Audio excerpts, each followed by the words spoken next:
ചില സദ്യകളിൽ ഉണ്ടാക്കുന്ന സാമ്പാറിൻ്റെ രുചി പോലെ നമ്മൾ സ്വയം ഉണ്ടാക്കിയാൽ രുചി കിട്ടുന്നില്ലല്ലോ എന്ന് നിങ്ങൾ വിചാരിക്കാറുണ്ട് അല്ലേ? എങ്കിൽ ഇനി വിഷമിക്കേണ്ട. ഈ വീഡിയോ ഒന്ന് കണ്ടു നോക്കുക കേട്ടോ. അതിനു മുമ്പായി എൻ്റെ ചാനലൊന്ന് സബ്സ്ക്രൈബ് ചെയ്യണം, ലൈക്ക് ചെയ്യണം. അപ്പോൾ ദീപാസ് വേൾഡിലേക്ക് എല്ലാവർക്കും സുസ്വാഗതം. തക്കാളിയും വെണ്ടയ്ക്കയും ചെറിയ കഷ്ണങ്ങളായി അരിഞ്ഞ് ആദ്യം തന്നെ നിങ്ങളങ്ങ് മാറ്റി വെച്ചോളൂ കേട്ടോ.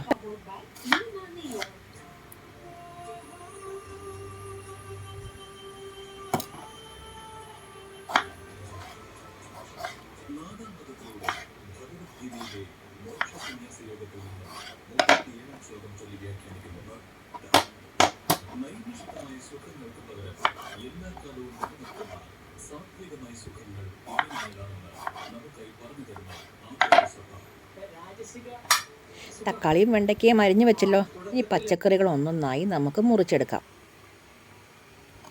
സാമ്പാറിൽ പാവയ്ക്ക ചേർക്കുമോ എന്ന് നിങ്ങൾ ആശങ്കപ്പെടേണ്ട. ഒന്ന് ചേർത്ത് നോക്കൂ, അപ്പോഴറിയാം അതിൻ്റെ വ്യത്യാസം.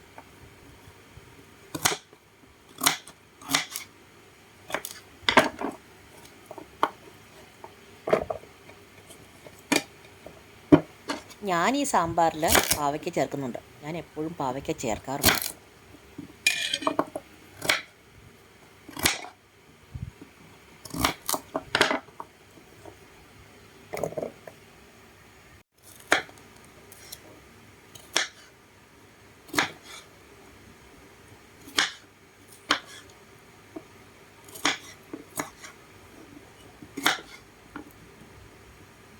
ഞാൻ കുക്കറിലാണ് ഈ സാമ്പാർ വയ്ക്കാൻ പോകുന്നത്.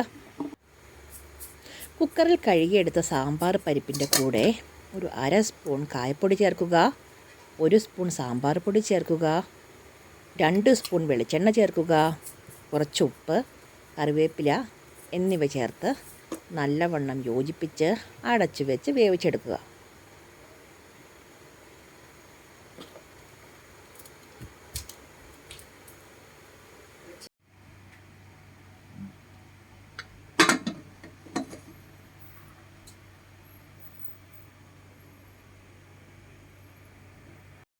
നമ്മുടെ പരിപ്പ് വെന്ത് റെഡിയായിട്ടുണ്ട് കേട്ടോ.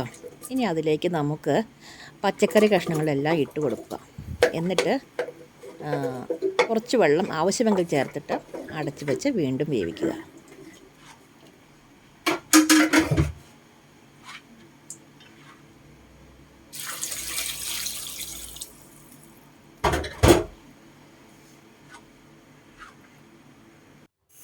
ഇനി നമുക്കൊരു കടായിയിൽ കുറച്ച് എണ്ണ ഒഴിക്കുക. വെളിച്ചെണ്ണയാണെങ്കിൽ കൂടുതൽ നന്നാ, അല്ല വേറെ എന്തെങ്കിലും എണ്ണയാണ് നിങ്ങൾ ഉപയോഗിക്കുന്നതെങ്കിൽ അതാണെങ്കിലും കുഴപ്പമില്ല. അതിനുശേഷം അതിൽ കടുകിട്ട് പൊട്ടിക്കുക. കടുക് പൊട്ടിയ ശേഷം ഉലുവ ചേർക്കുക.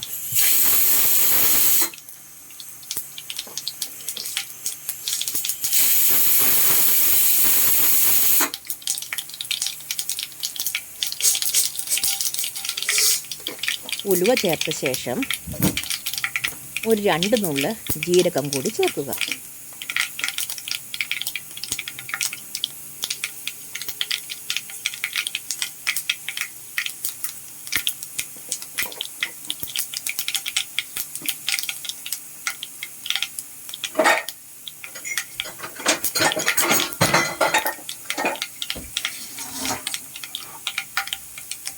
അതിനുശേഷം നമ്മൾ ആദ്യം അരിഞ്ഞു വെച്ച വെണ്ടയ്ക്കായും തക്കാളിയും അതിലിട്ട് വരട്ടുക.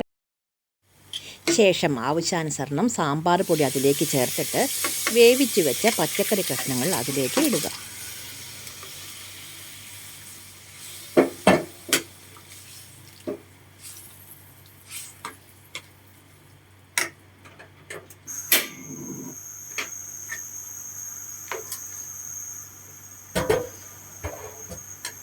ഒരു 10 മിനിറ്റ് നേരം കൂടി അതൊന്ന് വേവിച്ചെടുക്കുക.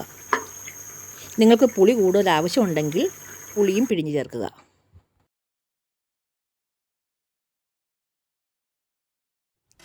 അപ്പോൾ നമ്മുടെ സാമ്പാർ അടിപൊളി